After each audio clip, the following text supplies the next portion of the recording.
मोतिहारी के बेलवनवा स्थित अध्ययन रेसिडेंशियल स्कूल का वार्षिकोत्सव गांधी संग्रहालय के सभागार में बेहद भव्य और उत्साहपूर्ण माहौल में संपन्न हुआ, जहां बच्चों की प्रतिभा, आत्मविश्वास और सांस्कृतिक प्रस्तुतियों ने उपस्थित दर्शकों को मंत्रमुग्ध कर दिया। कार्यक्रम की शुरुआत पारंपरिक गणेश वंदना से हुई, जिसने पूरे वातावरण को भक्तिमय बना दिया। इसके बाद बच्चों ने विभिन्न सांस्कृतिक कार्यक्रम के माध्यम से भारतीय संस्कृति और इतिहास की झलक प्रस्तुत की। वहीं ऐसन आपन बा बिहार कार्यक्रम ने बिहार की संस्कृति, परंपरा और गौरव को मंच पर जीवंत कर दिया। पापा मेरे पापा प्रस्तुति ने भावनात्मक माहौल तैयार कर दिया, जिसे देखकर कई अभिभावक भावुक नजर आए, जबकि बाकी सब फर्स्ट क्लास है गीत पर बच्चों के जोश और ऊर्जा ने दर्शकों को झूमने पर मजबूर कर दिया।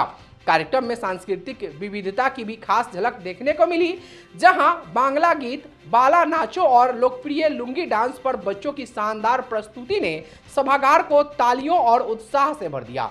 बच्चों की मासूम अदाओं, बेहतरीन कॉन्फिडेंस और मंच संचालन की कला ने यह साबित कर दिया कि विद्यालय केवल पढ़ाई ही नहीं बल्कि व्यक्तित्व विकास पर भी विशेष ध्यान दे रहा है। इस अवसर पर सैनिक स्कूल प्रवेश परीक्षा में सफलता हासिल करने वाले विद्यालय के मेधावी विद्यार्थियों को मुख्य अतिथि डॉक्टर आशुतोष शरण के हाथों सम्मानित किया गया। विद्यालय परिवार ने बताया कि वर्ष 2026 की सैनिक स्कूल प्रवेश परीक्षा में विद्यालय के 13 में से 11 विद्यार्थियों का चयन होना संस्थान की शैक्षणिक गुणवत्ता और समर्पित शिक्षण व्यवस्था का प्रमाण बना। सम्मान समारोह के दौरान अभिभावकों और शिक्षकों के चेहरे पर गर्व साफ झलक रहा था। विद्यालय के प्रधानाचार्य ने जानकारी देते हुए बताया कि अध्ययन रेसिडेंशियल स्कूल का मुख्य उद्देश्य बच्चों को शुरुआती कक्षाओं से ही प्रतियोगी परीक्षाओं के लिए तैयार करना है, जिसके तहत कक्षा 3 से ही विशेष अकादमिक प्रशिक्षण और अनुशासन आधारित शिक्षा दी जाती है। उन्होंने कहा कि विद्यालय का लक्ष्य हर वर्ष अधिक से अधिक छात्रों को सैनिक स्कूल एवं अन्य प्रतिष्ठित संस्थानों में सफलता दिलाना है, ताकि बच्चे देश और समाज का नाम रोशन कर सके। कार्यक्रम में मुख्य अतिथि के रूप में उपस्थित डॉक्टर आशुतोष शरण ने विद्यार्थियों को शुभकामनाएं देते हुए कहा कि इस विद्यालय में शिक्षा के साथ साथ संस्कार, अनुशासन और सह पाठ्यक्रम गतिविधियों पर विशेष ध्यान दिया जाता है, जो बच्चों की सर्वांगीण विकास के लिए अत्यंत आवश्यक है। उन्होंने बच्चों को मेहनत, अनुशासन और लक्ष्य के प्रति समर्पण का संदेश दिया।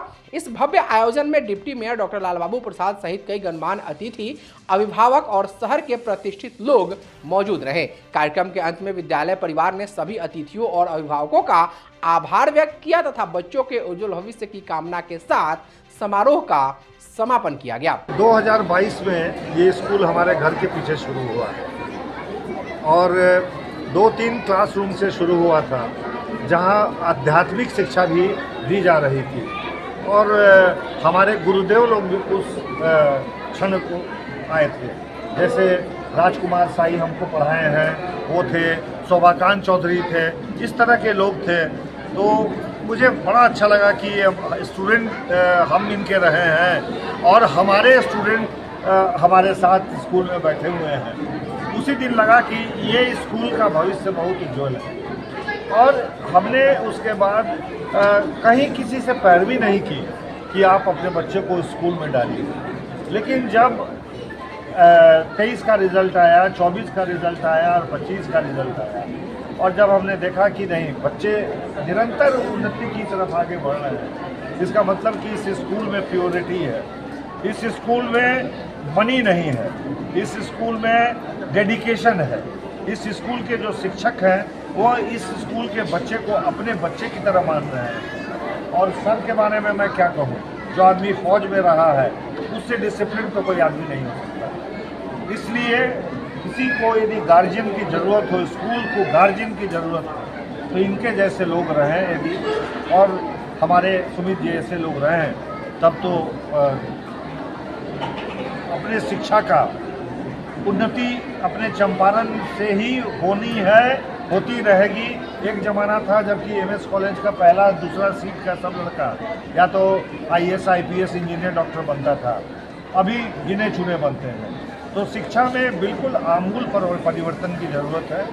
हम पैदा कर रहे हैं केवल ग्रेजुएट, उसको जॉब कहाँ से मिलेगा, वो खाएगा कहाँ से, वो रहेगा कैसे, उसको जीवन की शैली हम नहीं सिखा रहे हैं। इसलिए ऐसे ही स्कूल की सबकी ज़रूरत है जहाँ जीवन की शैली, रहने की कला और कम से कम में रहने की कला सिखाई जाए। पिछले साल पिछले गत वर्ष भी हमने अपने विद्यालय से पूरे ऑल इंडिया रैंक 52वां रैंक किया था सैनिक स्कूल में, जिसका श्रेय हम लोग ज़्यादातर अपने जो भी शिक्षक हैं हमारे शिक्षकगण उनको देना चाहिए। और ये जो हमारे शिक्षक हैं इन्होंने काफ़ी प्रयास किया, मतलब इन लोगों के जैसे बहुत सारा हॉलीडे होता है, सारा छोटा मोटा हॉलीडे तो हम लोग बच्चों को देते ही नहीं है, और सालों भर की तैयारी है। ऐसा नहीं है कि एक दिन में वो सारा कंपटीशन या एक दिन में किसी भी कंपटीशन की तैयारी हो जाती है।